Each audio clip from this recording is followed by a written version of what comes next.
What happens when the people you're trying to serve begin seeing you as the enemy? What happens when criticism stops being about policy and starts becoming deeply personal? Across America, local government leaders are quietly carrying enormous pressure. Budget crises, staffing shortages, political infighting, social media outrage, public distrust, personal attacks, and communities expecting immediate answers to problems that have been building for decades. People never see that side of the job. They see the council meeting, the headline, the controversy, the vote. What they do not see is the emotional weight carried by the people sitting behind the dais, the administrators trying to hold organizations together while absorbing pressure from every direction. Today's guest knows that reality intimately. Dwight Boddorf is a Marine Corps veteran, Borough Manager in Pennsylvania, Veteran Fellow at Stanford's Hoover Institution, and author of a new book called The Municipal Battlefield. And to me, the title says a lot, because for many people in local government today, leadership no longer feels like management. It feels like combat. Today, we're going to talk about the hidden psychological toll of public service, why small-town government can become emotionally brutal, why so many leaders feel isolated and overwhelmed, and what it actually takes to survive and lead when entire communities are watching.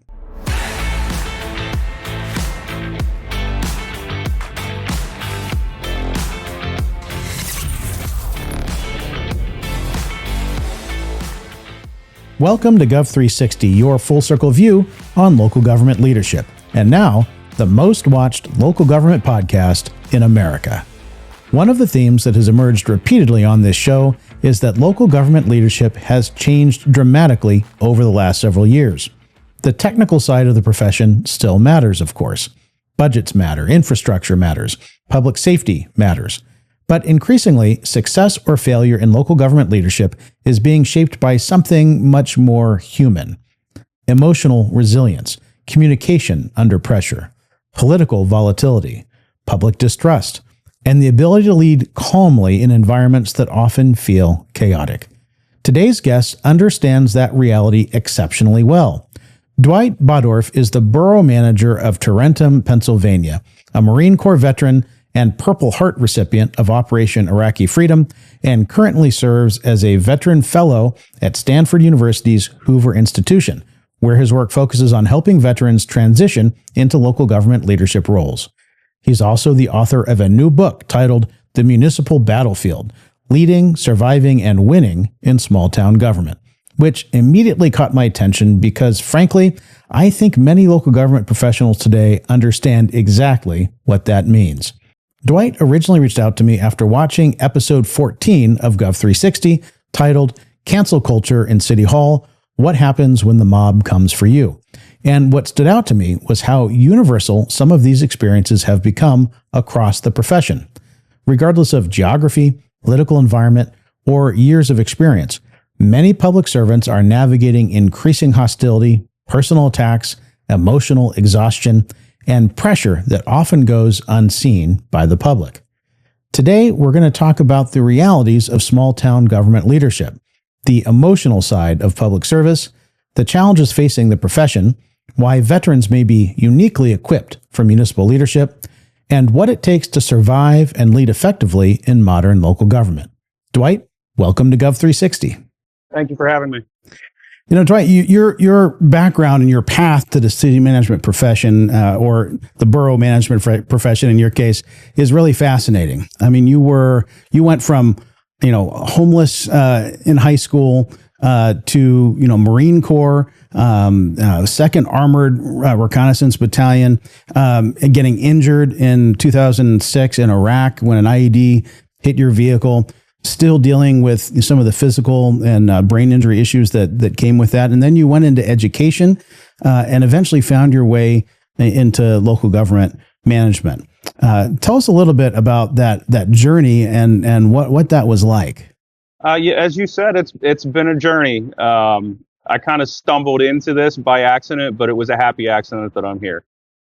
So as you said, 17, kind of having an unstable childhood. I was homeless. From there, went into the Marine Corps, right? So I was looking for something that could provide some stability for me. a literal roof over my head and a place to eat. The Marines provided that for me. They gave me a sense of structure that I didn't really have. They trained me, they took me in, they clothed me, they fed me. They provided friends that I otherwise really didn't have back when you're moving around a lot as a homeless child. So they provided a whole new world for me, which was fantastic. And that, frankly, was going to be my career. I had it set. Marines was my career. And then, as often happens in life, things happen that we can't control, and your life took a very different path. So what originally drew you towards public service? Well, it's a long, complicated story. I didn't realize at the time that the military was, in fact, a form of public service. When you are 17, you think you know everything, but clearly there's so much left to learn about the world. And again, for me, it was a way out, right? It was stability that I didn't otherwise have. And then after looking back through not only what I learned, but really what I was contributing to society and to the United States, that it was in fact a form of public service. And it was the first form of public service that I was really exposed to, which has led me to a career of various public service sectors, whether that was education, Veterans Affairs, or now in municipal government. So I want to talk for a minute about your Marine Corps service, because it sounds you weren't doing a desk job either. You were kind of in the line of fire. You were operating in an LAV, right? That's one of those 8-wheeled kind of tank Humvee hybrid vehicles. Yeah, that's what we like to tell everybody. Yeah. Imagine that a Humvee was crossed with a tank. So it's an 8-wheeled amphibious vehicle. It is an infantry division, so it is often what we call the tip of the spear in the Marines. It's one of the first units into combat engagements because of the speed, the reconnaissance, and then the firepower that it brings with that mobile platform. And so we were very much in the thick of things. That unit, all of the LAR units during the war on terror, whether that was Iraq and Afghanistan, and then me in particular, young, Marine, infantry, everything I was invincible. First tour overseas, not 3 to 4 months in, roadside bomb, also known as an improvised explosive device, tears through my vehicle, kills 2 of my fellow Marines, injures the rest of us. I had serious head trauma, spinal trauma, muscle damage, nerve damage, things that I'm still dealing with today. And after that injury, I recovered for about a month in a base called Al-Assad in the western province of Iraq. And I chose to go back to my unit when I was healed enough that I could go back to finish out my tour. And when I came back from that tour a couple of months later, the medical issues started catching up with me. The active recall for words. Sometimes I have problems finding words, memory issues. But really what it was the pain management. And so the nerves in my spine have been permanently damaged alongside the muscles. And the further away from the injury that I got, the more apparent that it was worse than we initially thought.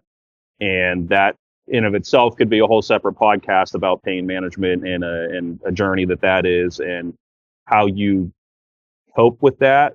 And then also how you cope with that as someone who is leading an organization.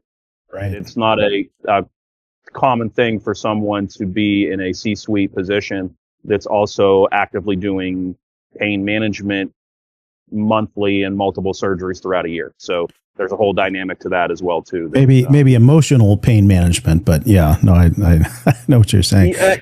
Yeah. So when you, what a thing to go through. You had, friends that died in that, and you were seriously injured.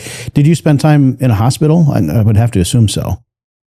I did. So yeah. I was medevaced out, and then the base Al-Assad was a hospital there that I recovered for about a month. So physical therapy, a lot of follow-ups, medication, things like that. It appeared at the time that I was recovering relatively well. You know, my kind of the skull fracture and spinal issues and the muscle damage appeared to be well enough, and I felt well enough that I could go back and finish out the tour. And like I said, it was only later that some of those things crept up that I wasn't as good as I thought I was. And that's incredible to me that, you know, you have an AED or IED hit your vehicle, people died, you're in the hospital, and yet you go right back into it. That's admirable. Was that an easy decision, or was it a decision that you had? It was. So not everybody that was in the vehicle with me went back to our units. Some did go home. Most of us chose to go back. There were valid reasons on both sides for individuals to go home as well as for individuals to go back. Mm-hmm. For me, in particular, I had nothing to go back to, right? As a homeless youth, there was no back for me. There was no family. There was no anything else. Those service members, those Marines, they were my family. They were my friends, and I was going to get back to them if I was able to, and that's what I did. Okay. So was it ultimately the injuries that you sustained that caused you to have to leave, or did you decide at some point to move on? It was the injuries. So I ended up getting medically retired from the Marine Corps. So when I came back stateside, the pain started getting worse and worse and worse, and I started having memory problems, active recall problems, a number of different issues related to traumatic brain injury. Okay. And so I was not able to function the way that a Marine in the infantry unit should function due to those issues and physical disabilities. Okay. It would have been a liability to the Marines surrounding me, you know, back in combat. So when you first left, did you know what you wanted to do initially, or did you go through a period where you were kind of lost and trying to figure out what the next step was? I was definitely lost. Like many transitioning veterans, there's not always a clear path. You're not quite sure what it is that you want to do. To go from a highly stable environment that has a lot of things scripted for you, your food's taken care of, your housing's taken care of. You don't really have to worry about much other than showing up and kind of doing what you're told and excelling at certain things. Then to have all that go away and to try and figure out what's next for you is difficult. Also, at the same time, learning to cope with now physical and psychological, as well as some other residual issues from the traumatic brain injury and the IED itself. Mm-hmm. So that was as difficult, if not more difficult for me personally than the transition to civilian life. So you eventually found your way into education. I did. So I took advantage, like many veterans before me, of the GI Bill. So I went to Penn State University in Harrisburg, where I majored in elementary education. Kids are fantastic. They are a joy to the world. I loved teaching elementary education, but that was also one of those things that the older that I got and the further I got away from the Marine Corps, the injuries followed me and were getting worse than I had originally anticipated. So when I first started the program, I had some pain. I had some things, but I figured it out. You know, I could make it work. But as I started doing student teaching and getting up and down with third graders and playing kickball, it became very apparent to me that this is not something that I'm going to physically be able to do for the rest of my life. It was fortunate enough that while I was doing my student teaching and going to school for my undergrad, that I actually worked in Veterans Affairs at the college, helping other veterans navigate GI Bill and other benefits, which is actually what led me to a more public service oriented career than I initially anticipated. So what was that first step into really local government?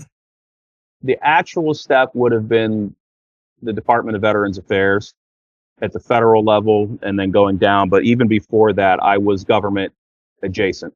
Mm-hmm. So I worked in higher education helping veterans, and my job really was the interface between local government, federal government, and veterans at the college. And so we would assist them with GI Bill, healthcare, housing, homelessness, substance abuse.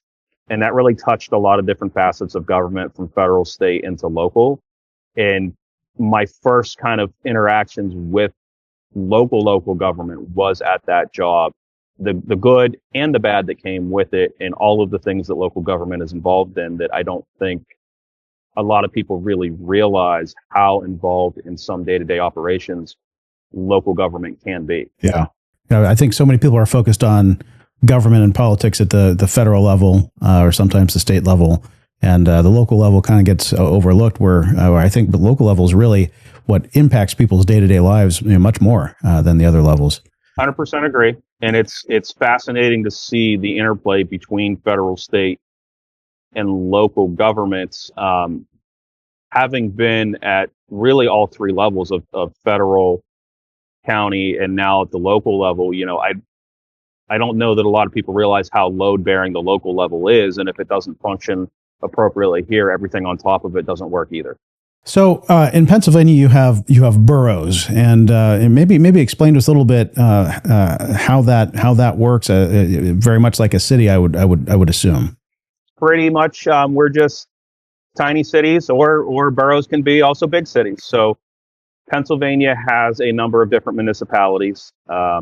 We have multiple classifications of counties, cities, boroughs, and townships. So there is no place in Pennsylvania that is unincorporated. Everything is some form of local government. Then they all report up to a county government, and then of course state. So every square foot, you are having multiple layers of government, which provides us a lot of power locally, right? So it is self-governance at its extreme, which has a lot of pros, but then we run into some issues too about shared services where we don't necessarily do things as efficiently as they could be done by sharing services or combining.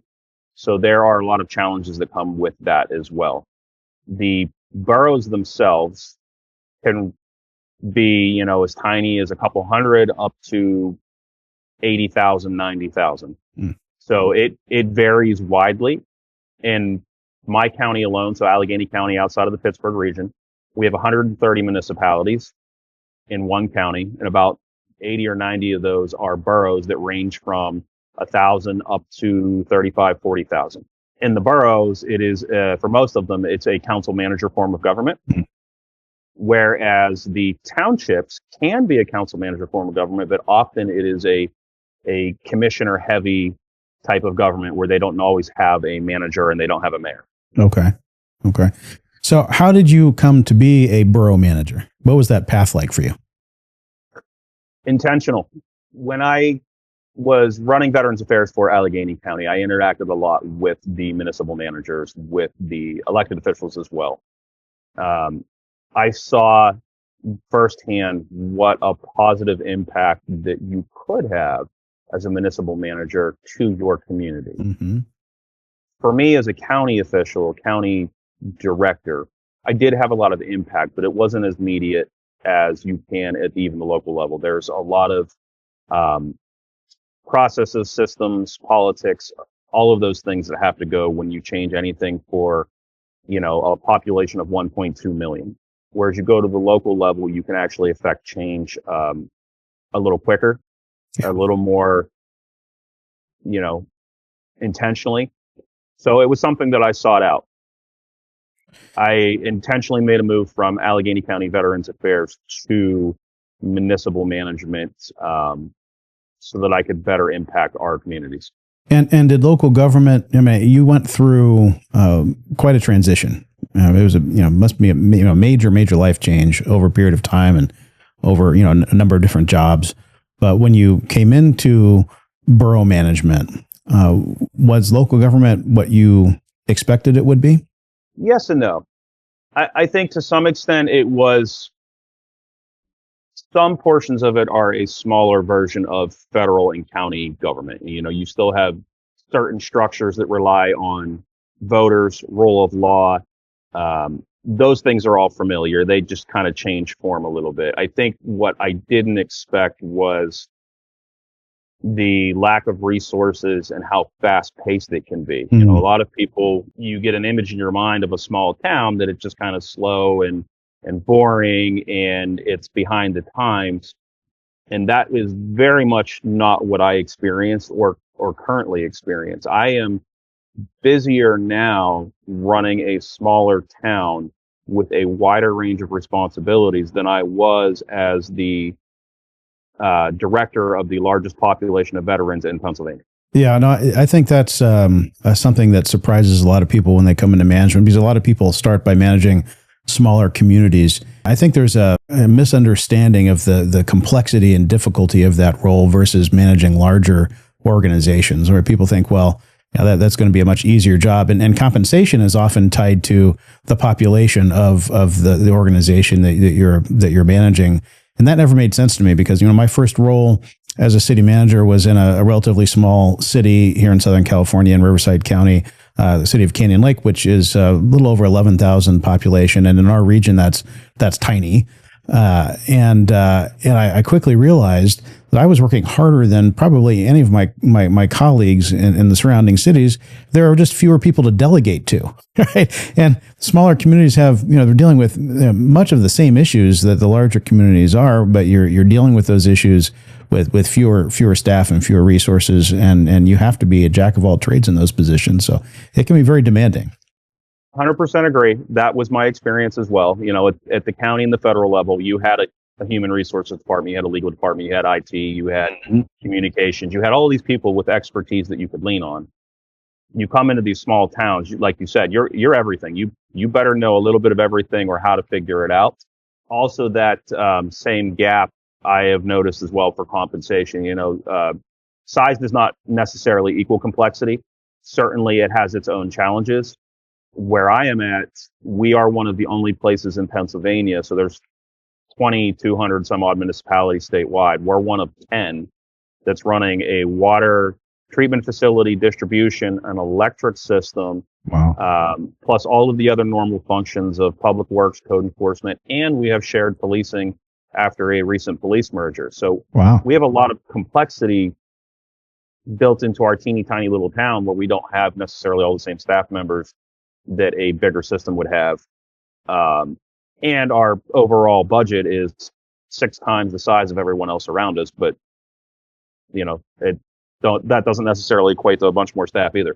Right. Yeah. What is your staff size right now? I have 14 police officers. After we did a merger with the town next to us, I have 4 folks in administration. So that includes human resources, payroll, utility billing, customer service, 1 code enforcement. I've got 5 in my water system, another 5 in public works, 1 water distribution, and a lineman, an electric lineman that we're actually getting ready to restructure that so that we can get more assistance in the electric system. Wow. So police department excluded, that's like 16, 17 employees. That's it's amazing to be able to run all municipal operations with 16 or 17 people. That's, you know, I bet every one of your staff members wears multiple hats.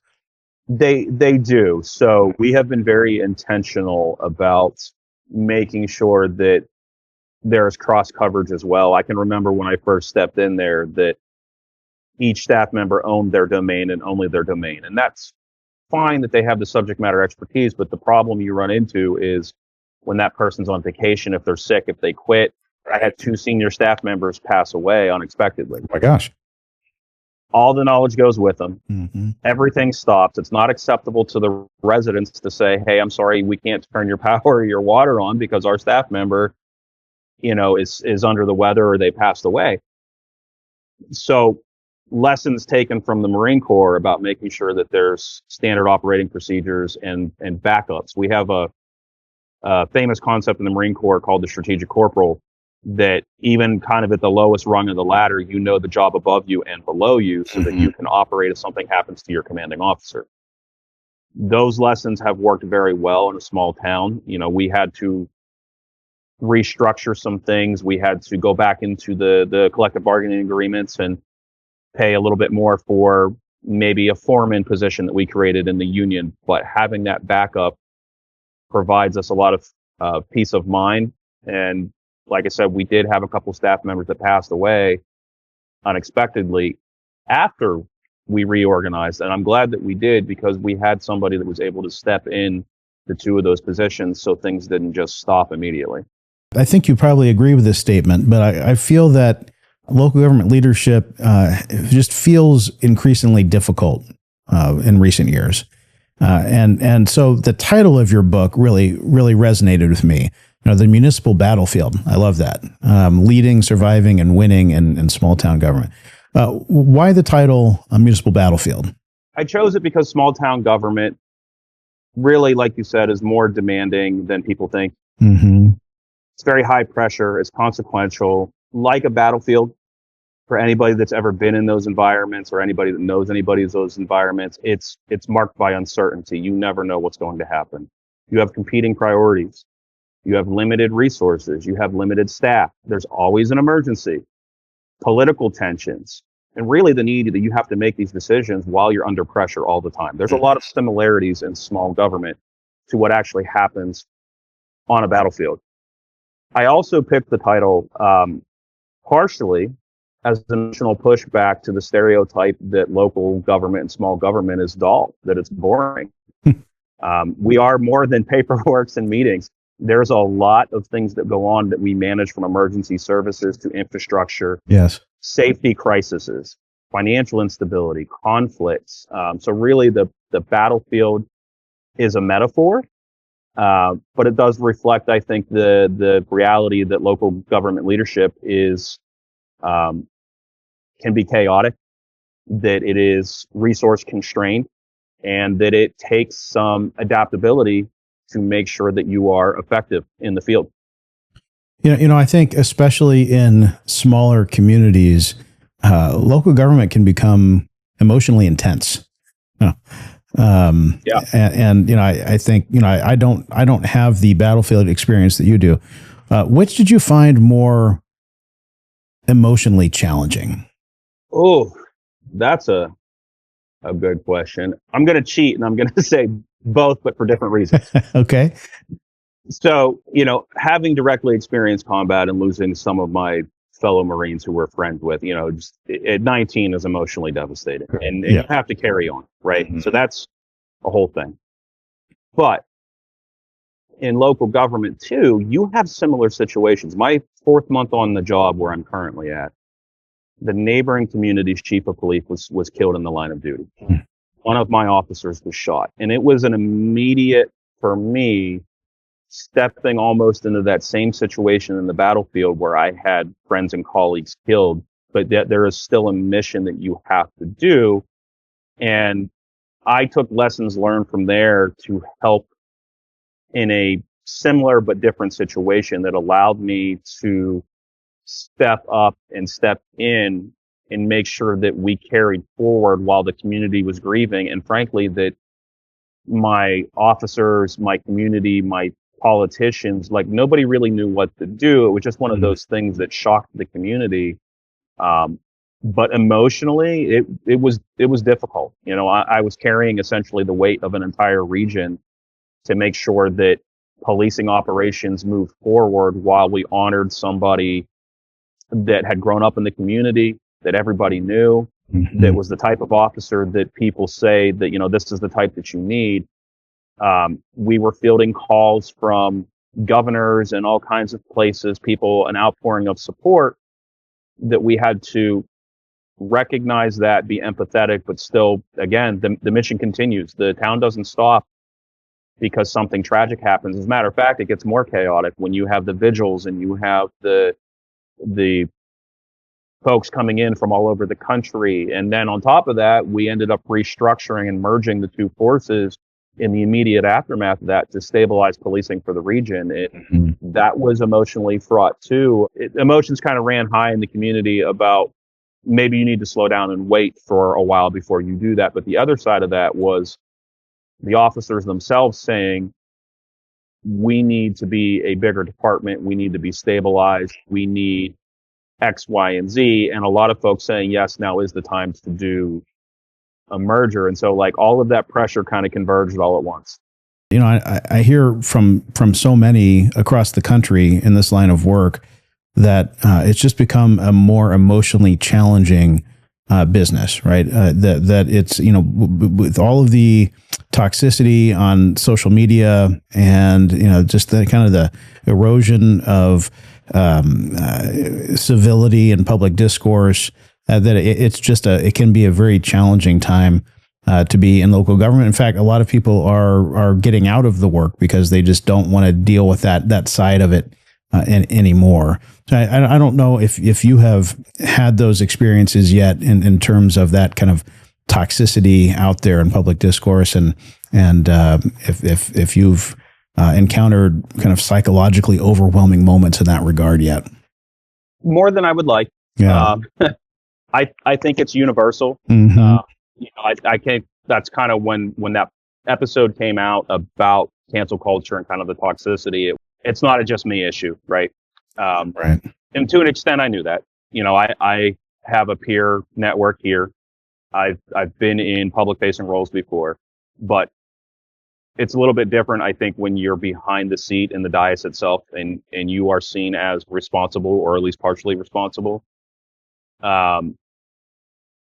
It can be toxic. You know, there is personal attacks that come out of left field that just will blow your mind, and you're like, this has nothing to do with me. I've never been involved in that. That's Mm-hmm. not my beliefs. And you find yourself in this weird situation of, do I defend myself and my principles?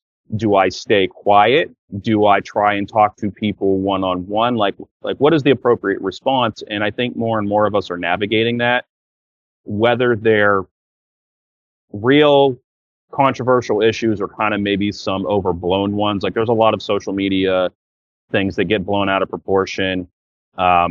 We had a situation with a police dog that we had somebody in the community that was going to fundraise for us, and it was a fantastic thing. We were getting ready to start a canine unit.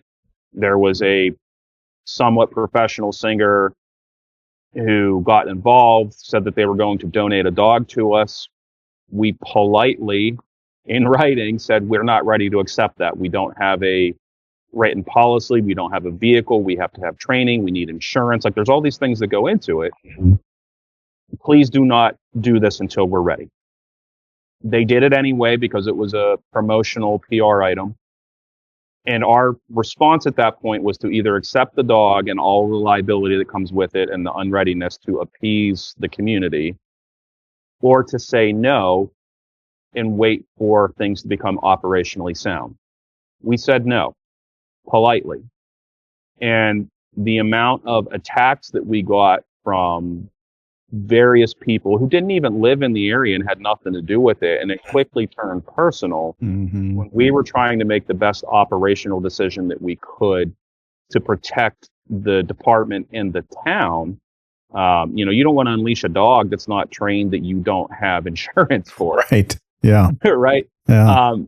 But I mean, months and months and months of sustained attacks, media coverage, and things like that. And eventually, we did get a canine unit. We stood it up the right way. You know, we had all the policies, the insurance, the procedures, the training, and the community has largely forgotten about kind of the previous issue, and everybody wins because the dog actually got donated to another department that had a canine unit already. So Okay.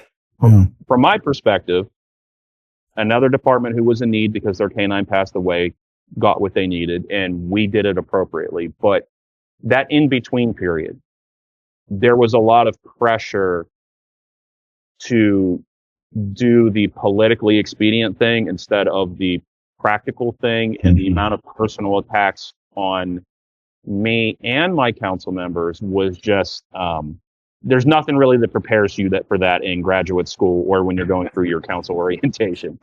That's very true. And I mean, of course, public discussion and debate, and sometimes even criticism that comes with the job, and a certain amount of that is healthy. I mean, that's how our system's designed to operate. But there is a point where that criticism crosses the line into something unhealthy, right? and that, I believe, is becoming more and more common, unfortunately. And then, as leaders, how do we avoid becoming cynical or just kind of shutting down as a result of that? It's difficult. I recently, someone had told me that democracy is not a spectator sport. And they're right.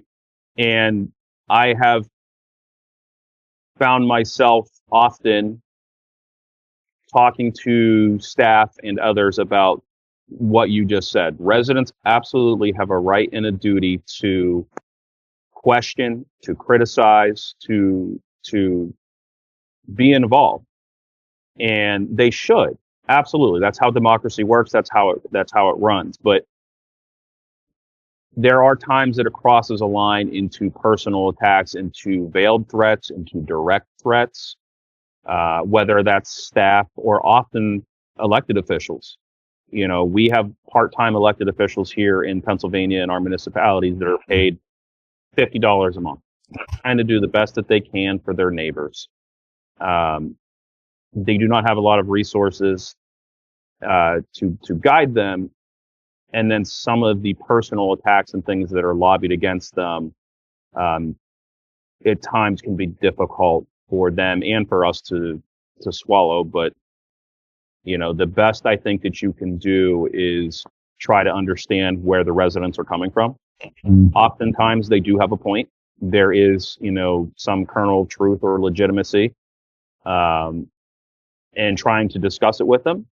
But there's also a point in time where you have to recognize that this isn't going anywhere, and it's the decision has been made. There are systems and processes in place to undo or change whatever decision was made if somebody in the future decides to do that through an elected process and move on.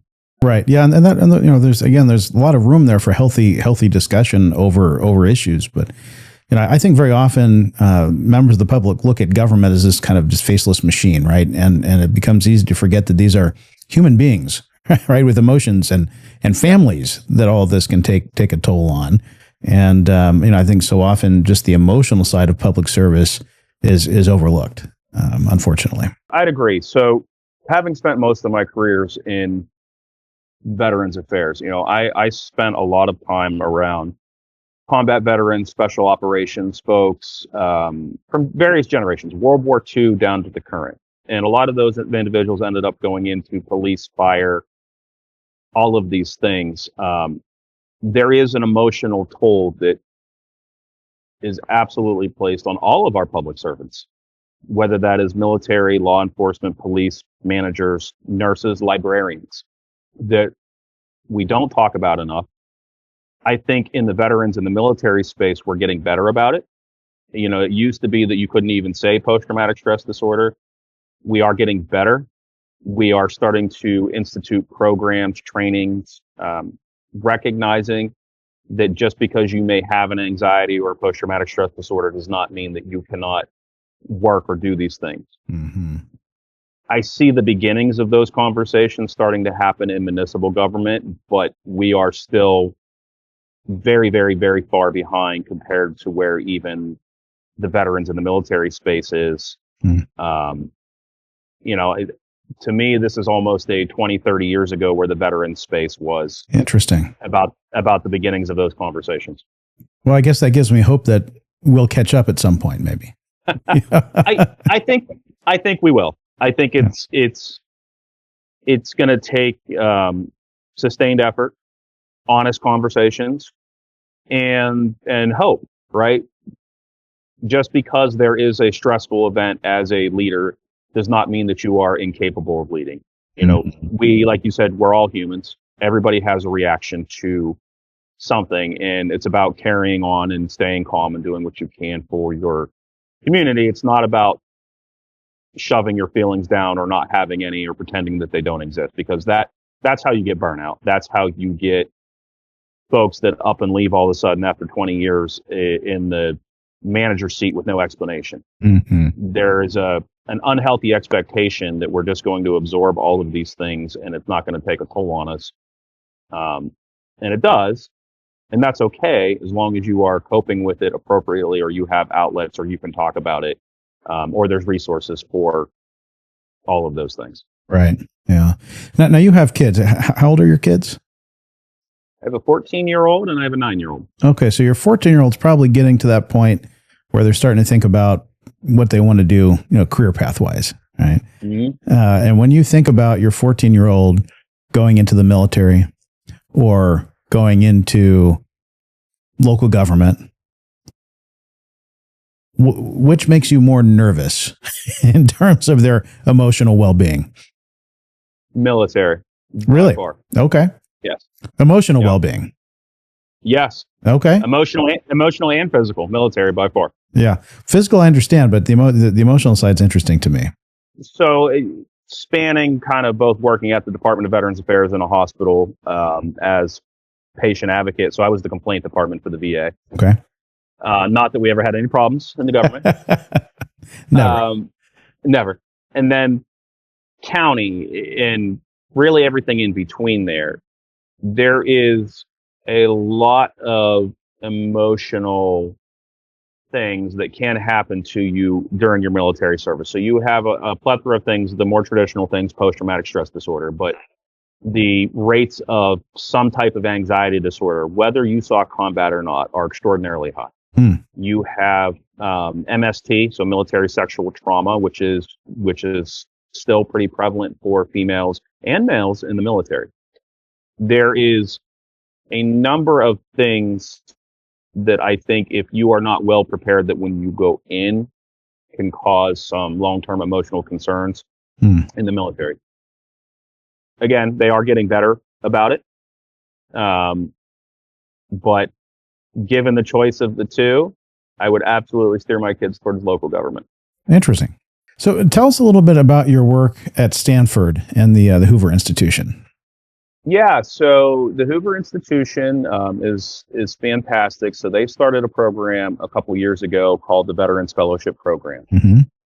And really what that is for veterans across the country that are trying to make either regional or national changes for a societal problem.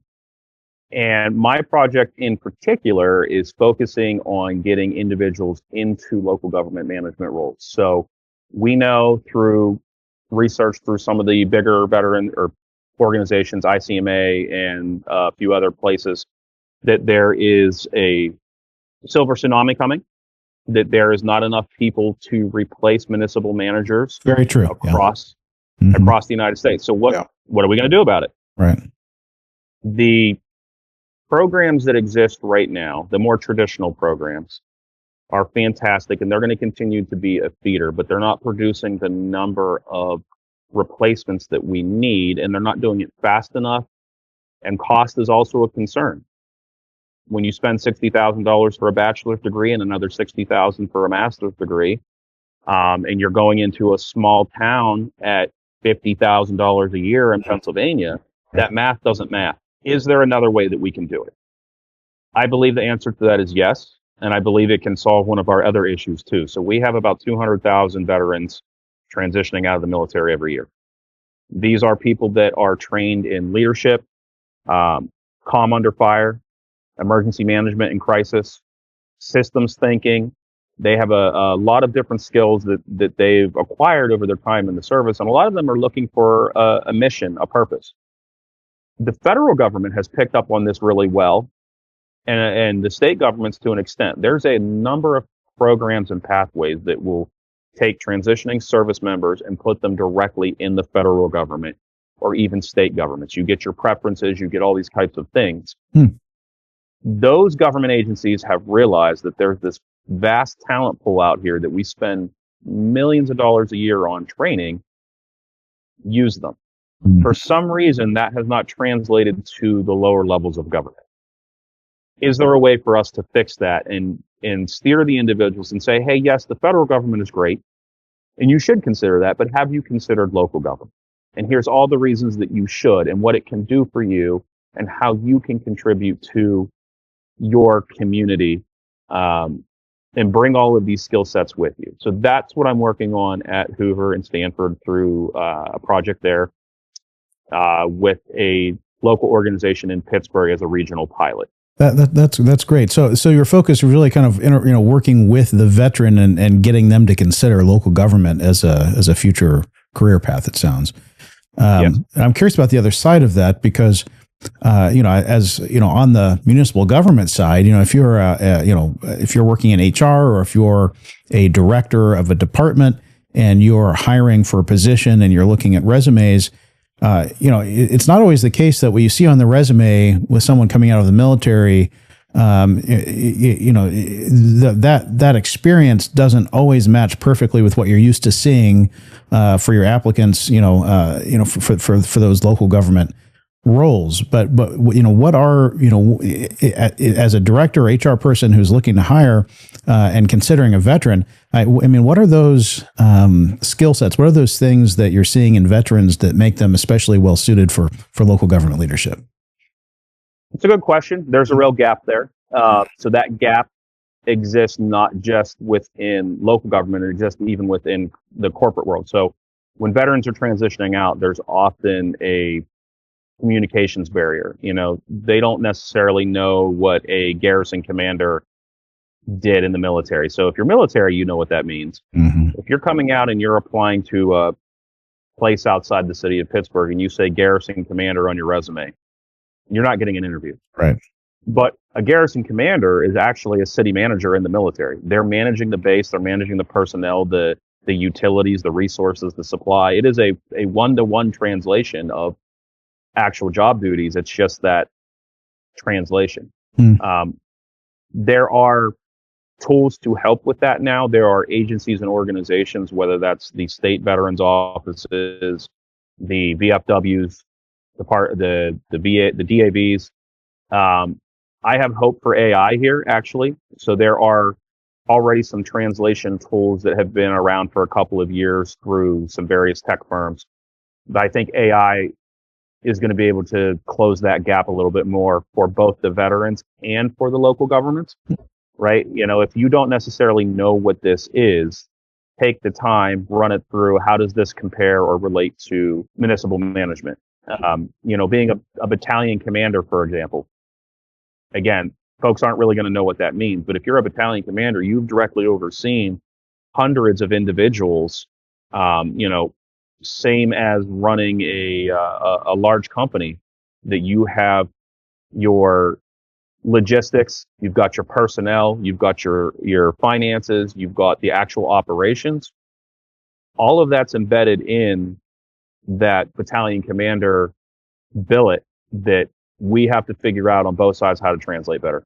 I think that's great. I think a lot of employers, both cities and local government and private sector employers, love the idea of hiring veterans, but aren't really sure about how to find them, how to recruit them. What would you say to someone who is interested in hiring veterans but isn't sure where to start? First place that I would start with is your state veterans office. So every state in the United States has a state veterans office. Sometimes they're cabinet level positions, sometimes they're not, but they have entire divisions and programming and staff members that help veterans once they're getting out of the service find jobs. They help companies and organizations understand what it means to hire veterans, where to find them. They often have connections to get you applicant pools. There are also the Department of Veterans Affairs themselves, often do numerous programs. They connect people and returning veterans. There's actually a list of returning service members that the VA has that you can get access to. So when somebody leaves the military, they have to put down where they're going. And if you can actually ask for that list, and you can say, okay, there's 34,000 service members coming back to Pittsburgh in the next 3 months. Here's all their addresses. But I would say too, for the organizations and the local governments, making their application process easier, just in general, not veteran specific, just in general, you're going to attract more folks. I've seen some of the smaller communities that, they have a one link thing buried 10 pages under somewhere on their website. You wouldn't even know that they're hiring at all, let alone if they're veteran military friendly. So there's a lot of work I think that the smaller communities need to do for hiring in general, and then for veterans on top of that. So I want to get back a little bit to your background, and because it's fascinating to me, having come from the military and made that transition, not just transitioning to local government, but running a municipality, as a borough manager. And you've experienced crisis. I mean, true crisis, both in the military and in your time in local government. So, in your experience, what separates, I guess, strong leaders from ineffective ones during those times of crisis? I think three things, if I really had to narrow it down. Preparedness, right? Have you done drills before? Do you have emergency contact lists, things ready to go? Do you have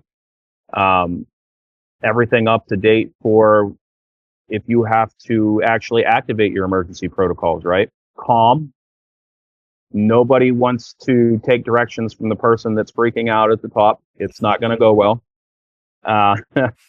And decisiveness, right? There are times that you're going to be pulled in 4 or 5 different directions. People are going to want answers now.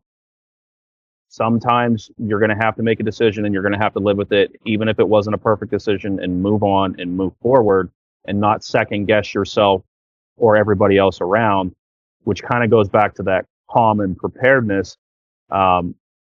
People will follow if they feel that you are stable and that you are making progress. Yeah, one of the things that I've talked about on the show in the past has been the importance as a municipal manager of remaining calm, level-headed, professional, even when the circumstances make that very difficult, right? And I imagine what you went through in the military has given you tools to kind of maintain clarity when emotions are running high. Yeah, I actually think I think I do better under stress and crisis than I do when it's not. It's kind of an instinct that kicks in through repetition, training, and experience from the military of focus on the most important, immediate things to get you through the moment. Having those systems, being calm, and reflecting back on that. So we have in the military, we do a lot of after action reviews, like what went well, what didn't go well, what did we learn, what can we do differently next time. Doing that same thing after a crisis, sitting down with your team and your elected officials and say, okay, here's everything that went well. Here's things that were okay. Here's things that were terrible. Here's things that we've never even thought about. I'm curious what advice you would give to a first-time city manager or really any local government leader and entering into a leadership position within local government from a military background. If they're making that transition from the military into local government leadership, what advice would you give to them? I think recon. So reconnaissance. So observe. Your first 30, 60, 90 days on the job, you learn the people, you learn the power structure, you learn the politics. So a lot of military intelligence gathering, battlefield planning, all revolves around reconnaissance operations. You learn your battlefield, you learn your enemy, you learn your allies. I think a lot of that translates directly into government as a whole, certainly in small government. You need to, when you're in there, you don't want to go up against somebody your first 3 weeks on the job that turns out knows half the town, used to be the mayor, has half of the informal power structure. You're going to lose, right? There is a way to learn and observe what's going on, who you need to ally with professionally, right? I'm not saying politics, but even just behind the scenes, your emergency management leaders are often a good place to start. They are well connected. And then from there, once you learn the structure, the informal structures, the dynamics, is plan. I'm a big believer in planning that, whether it's short-term plans, medium-range plans, long-range plans, doesn't have to be overly complicated, but plan where you want to go, who you're going to bring with you, who's going to support you, and really how's that going to benefit the community in the long run. Are you optimistic overall about the future of the profession, and would you recommend to someone coming out of the military that they look at not just public service, but more specifically, municipal management as a career path? I'm cautiously optimistic. So I think there's a lot of reasons to be pessimistic, but I think there's more reasons to be optimistic. I agree. Yeah. Things are changing rapidly, but that's all what you make of it. Mm-hmm. I think that we as a management profession and community are talking more than we used to and learning from each other. This is a prime example right here. Mm.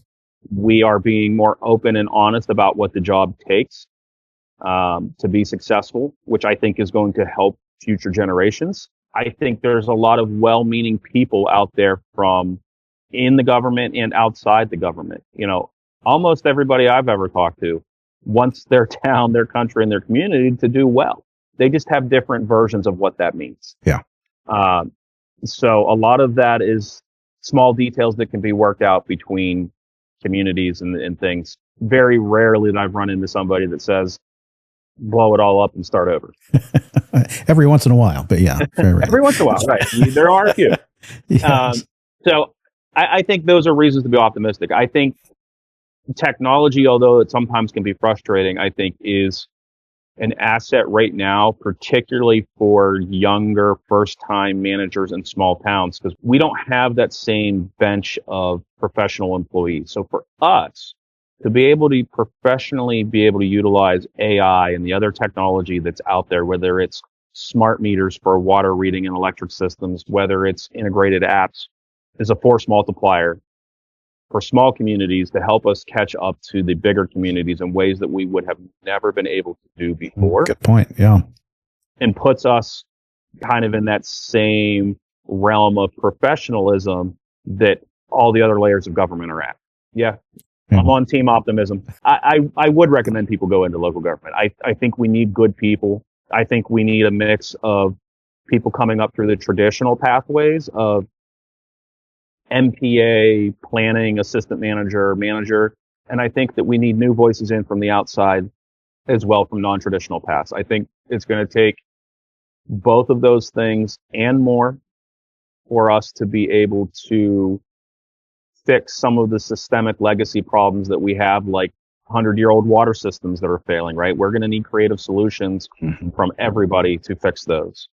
I think it's actually a really good time for people transitioning from the military to consider local government leadership, and people from all kinds of different backgrounds. I think the profession has really opened up that way. It wasn't really all that long ago where really the only pathway was the traditional one, where you kind of you work your way up through an organization in local government. Maybe you're a planner or an engineer. You work your way up through that department, and then eventually you become a department head, and then maybe an assistant city manager. Someday you get the nod and get your shot at the top chair. And that was the way. But I'm seeing more and more people coming to the profession from different paths, the non-traditional routes. And I think that's good. I think it's good to have that mix, and the needs of every organization are different, right? And so I think there are more opportunities now than probably ever for people who are coming from that non-traditional path to break into local government. And as difficult and challenging as the profession has become and the environment has become, I still love it. It's hard for me to imagine doing anything else. There are very few other careers that I can think of where you can have such meaningful and tangible impact on people's daily lives, right? Where you can improve the community that you're working in and improve people's experiences and how they and their families live every day. And that's incredibly meaningful and rewarding. 100% agree. I went the opposite route of most people. I went, instead of local government, county, federal, I went the other way down, and I wouldn't have it any other way. I absolutely agree that it is a very meaningful career field. You see the immediate effects for better or for worse for what you do, oftentimes for the better. And it is a very interesting and good time to get into the field. You and I both wouldn't be sitting here if this was 30 years ago, coming from non-traditional path. Very true. Very true. Yeah. All right, Dwight, let's have some fun. Let's do a quick lightning round here. Oh boy. All right. I'm going to ask you a few questions. No more than 60 seconds per answer, please. And the first question is, give me one misconception the public has about municipal managers. That the job is mostly politics. I think most of it's problem solving in real time under pressure. I like that. Okay. Most underrated leadership trait. Calmness. Very good. Hardest part of local government nobody talks about. Isolation. Very true. I think there's as a leader of an organization, particularly in local government, that there's a lot of isolation at the top. I hear that a lot. Yeah, I think you're right. Okay, one reform you would immediately make in local government. More pipelines and pathways into the field to make sure that we have enough people to run our towns. Very good. Yeah, that is going to be a challenge. Biggest mistake new managers make? Acting too quickly. I think there's a tendency to come in and I'm confident or I'm in charge or any of those things without fully understanding what the organization and the background and the politics is. Yes, I have made that mistake myself. Yes. Don't feel bad. We all do it. Well, you're excited to have the job. You want to go and you want to prove yourself. You see things that you just know are not the right way to do things, and you see the pathway to improve it, and you just want to do it. But it's important to recognize that when you move quickly like that, people are very nervous of change, even if it's positive change. And if you move too quickly, you're going to make a lot of people nervous, both within the organization and in the community. And so that was a lesson I had to learn the hard way. I second that. I had somebody who was there for a long time look me dead in the eye and said, I've been through 8 of you. This is not the first time this has happened. And I calmly walked away and said, okay, but it was too much too quickly. Yep. Lesson learned, right? Mm-hmm. All right, last question. One piece of advice for public servants under pressure. Don't confuse noise with mission. There can be a lot of noise, whether that's through social media, community groups, all of those other things. It can be easy to get derailed from what the actual public good or the mission is based on that noise. Very good. Yeah. So true. So true. Well, I really appreciate you coming on the show today.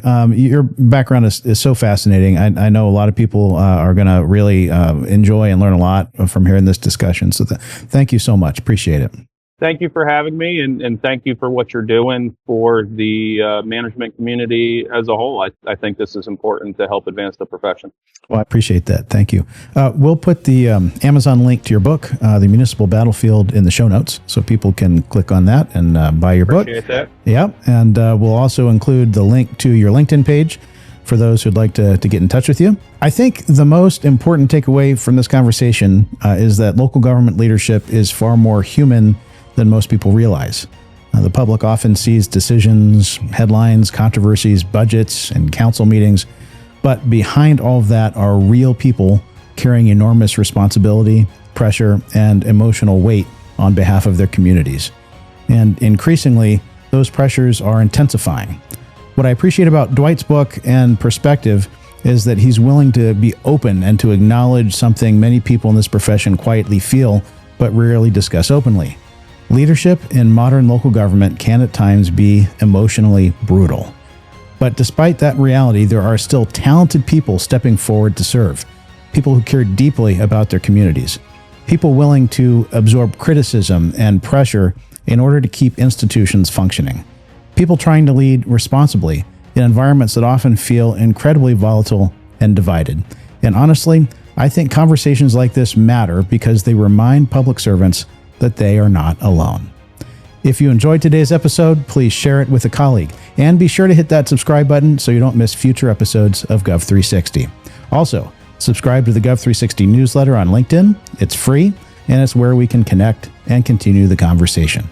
Speaking of continuing the conversation, Keep an eye out for the upcoming Gov360 community on Patreon, which will be launching soon. That's a wrap for today.